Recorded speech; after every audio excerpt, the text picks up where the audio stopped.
दोस्तों नमस्कार, मैं रमू सिंह, राष्ट्रपति पुरस्कार प्राप्त अर्चना कुशवाहा। अब तो यही परिचय करवाना पड़ेगा। जी सर। सुश्री अर्चना कुशवाहा, एनएसएस स्वयंसेवक, government autonomous PG college Satna, Madhya Pradesh. महामारी के वक्त आपने मास्क, खाद्य सामग्री, सैनिटाइजर वितरित किए, सामाजिक मुद्दों पर जागृति की मशाल जलाई। प्रधानमंत्री जीवन बीमा योजना हो या जन धन योजना, सभी के बारे में लोगों को जागरूक करती रही। सुश्री अर्चना कुशवाहा, एनएसएस स्वयंसेवक।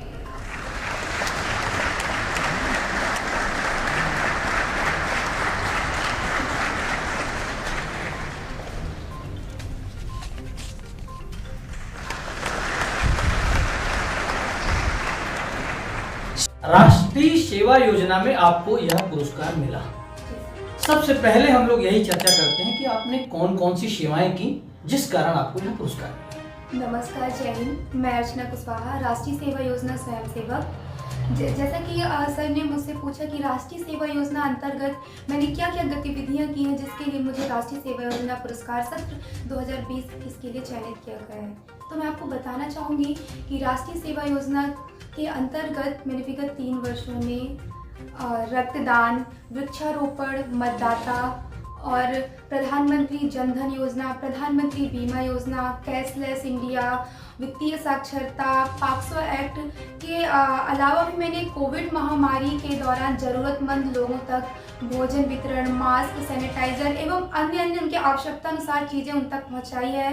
मतदाता में मुझे जिला प्रशासन के द्वारा कैंपर्स एम्बेसडर भी बनाया गया था और भी अन्य जागरूकता कार्यक्रम जो भी भारत सरकार खेल युवा मंत्रालय के अंतर्गत किए गए हैं उन पे मैंने अपनी सहभागिता की है। धन्यवाद। आप अमकोई नागौर की रहने वाली हैं। जी सर। आपकी प्रारंभिक शिक्षा?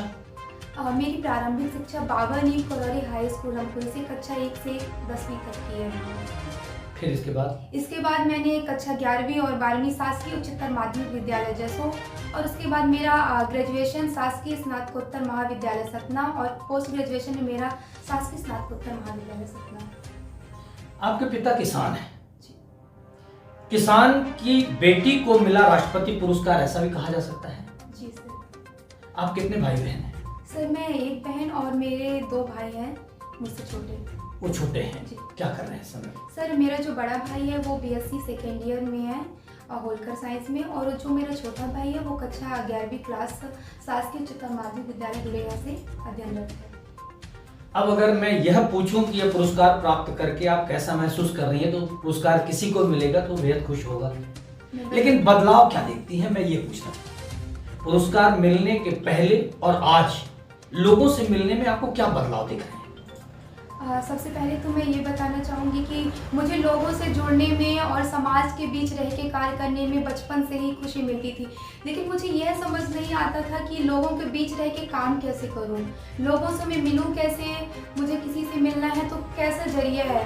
तब मैं 2017 में जब मैंने कॉलेज में एडमिशन लिया था तब मुझे राष्ट्रीय सेवा योजना जिला संगठक डॉक्टर क्रांति मिश्रा मैम मिली, जिनके मार्गदर्शन में लगातार आज मैंने राष्ट्रीय सेवा योजना मंच के अंतर्गत कार्यरत रह के मैंने राष्ट्रीय सेवा योजना पुरस्कार प्राप्त किया है। तो मैं ये बताऊंगी कि जब मैं राष्ट्रीय सेवा योजना में आई तो तब उसने मुझे मेरे अंदर की प्रतिभा को पहचानने का वो मंच दिया, जो मैं करना चाहती थी वो राष्ट्रीय सेवा योजना ने मुझे मंच दिया। मैं कहना चाहूँगी राष्ट्रीय सेवा योजना ने तो मुझे एक नई पहचान दी है। क्रांति मैडम को मैं इस चैनल के माध्यम से आज पुनः आमंत्रित कर रहा हूं। सेवा भावना में या सेवा में उन्होंने भी एक बड़ा मुकाम हासिल किया है। उन्होंने भी बहुत लोगों की बहुत सेवा की है। ऐसा कहना चाहिए कि उन्होंने पूरा जीवन इस सेवा में लगा दिया है। इस बीच पुरस्कार प्राप्त होने के बाद जब लोगों से आपकी मुलाकात हुई, उन लोगों ने कोई विशेष आपसे क्या क्या कहा? सर सबसे पहले तो मुझसे यही बात कही गई कि आप क्या कहना चाहेंगे, आपको पुरस्कार प्राप्त करके कैसा फील हो रहा है। तो सर पुरस्कार प्राप्त करके मुझे फील ये हो रहा है कि मैंने कभी सोचा भी नहीं था कि मैं इस मंजिल तक पहुंच पाऊंगी। तो सबसे पहले तो मैं अपने माता पिता और अपने गुरु डॉक्टर क्रांति मिश्रा मैम का धन्यवाद देती हूँ कि उनके मार्गदर्शन में मैं यहाँ तक पहुँची। और सर मुझे इतना अच्छा महसूस हो रहा है कि मैं इसे शब्दों में बयां नहीं कर सकती। सर आज भी मैं लोगों ने क्या कहा? लोग क्या कोई ऑफर कर रहे हैं कि आप हमारी संस्था से जुड़िए, आप हमसे जुड़कर हम सहयोग करिए या हमसे जुड़कर आगे सेवा में आगे आएं? सर लोगों का कहना है कि जैसा कि आप समाज सेवा से जुड़ी हैं तो हमें बहुत अच्छा लग रहा है, और ज़्यादातर लोगों ने मुझसे यही कहा कि आपके कार्य से और भी मतलब आप एक इंस्पिरेशन बन रही हैं महिलाओं के लिए, छात्रों के लिए, और हम चाहते हैं कि लगातार आप समाज में इसी तरह कार्यरत रहें और एक और बड़े मुकाम को हासिल करें। युवाओं को क्या मैसेज देंगी आप? सर मैं युवाओं को यही संदेश देना चाहूँगी कि शिक्षा के साथ साथ सामाजिक कार्यों से जुड़ें। वे जिस स्तर पे रह रहे हैं अपने देश की ऐतिहासिक पृष्ठभूमि को बदलने के लिए वो जितना कर सकते हैं अपने स्तर पर ज़रूरतमंद लोगों की मदद करें और सामाजिक कार्यों से जुड़ें। लेकिन यूथ आजकल सबसे ज़्यादा समय सोशल मीडिया और मोबाइल पर खर्च कर रहा है, उनको क्या कहेंगे आप? सर एक हिसाब से बोले तो मोबाइल हमारे लिए बहुत उपयोगी भी है और अनुपयोगी भी है, लेकिन सर मैं ये कहना चाहूँगी कि अगर हम एक सही चीज़ का इस्तेमाल अगर सही तरीके से करें तो हमें नहीं लगता कि वह हमें नुकसान देगा।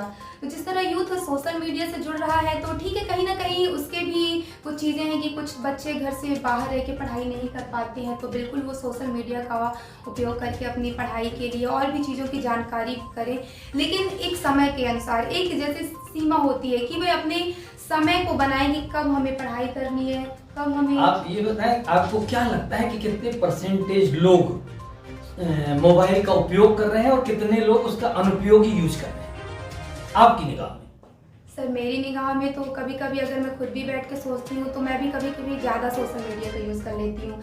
जब मैं टाइम देखती हूँ तो मैं सोचती हूँ कि मैंने 10 मिनट के लिए मोबाइल खोला और मेरा 2 घंटे समय चला गया। लेकिन सर हमें एक टाइम मैनेजमेंट रखना चाहिए कि हमें इस समय से इस समय तक ये काम करना है, इस समय से इस समय तक ये कार्य करना है। और मैं अगर अपना अनुभव बताऊं तो मैं हमेशा टाइम के अनुसार काम करती हूँ। मैं अपना टाइम शेड्यूल बनाती हूँ कि मुझे इतने टाइम उठना है, इतने टाइम उठने के बाद मुझे सुबह इतना घर का काम करना है, फिर मुझे अपनी सेल्फ स्टडी इतने से करनी है। अगर मैं कोचिंग जाती हूँ तो मेरी कोचिंग का ये टाइम रहेगा, और फिर इसके बाद मुझे कब घर वालों से फिर बात करनी, क्योंकि सर मैं यहाँ सतना में रहती हूँ, मेरे घर वाले गाँव में हैं, और उसके बाद कब मुझे थोड़ा अपने दोस्तों को अपने सोशल मीडिया में टाइम देना है। अब इस पुरस्कार प्राप्त होने के बाद सेवा का दायरा आप और बढ़ाएंगी? जी बिल्कुल सर। क्या? सर मैं चाहूँगी कि जिस तरह मैं अभी जुड़ी हुई हूँ लोगों से, आगे भी मैं निरंतर इसी तरह जुड़ी रहूँ, और जितना हो सकेगा मैं अपनी तरफ से कोशिश करूँगी कि जितनी ज़रूरतमंद लोगों की मैं मदद कर सकूँ। और सर समाज से जुड़े रहने में और समाज के बीच कार्य करने में जो मुझे आनंद मिलता है, शायद मैं वैसा आनंद मुझे कभी मिल नहीं सकता। एक छोटा सा एनजीओ मेरा भी है, अगर मैं ऑफर करूं तो आप जुड़ेंगे उससे? सर अगर उसमें सेवा भाव और उसमें मेरे समाज की कल्याण की बात है तो बिल्कुल मैं सहयोग करूँगी। चलिए, बहुत बहुत धन्यवाद आपको।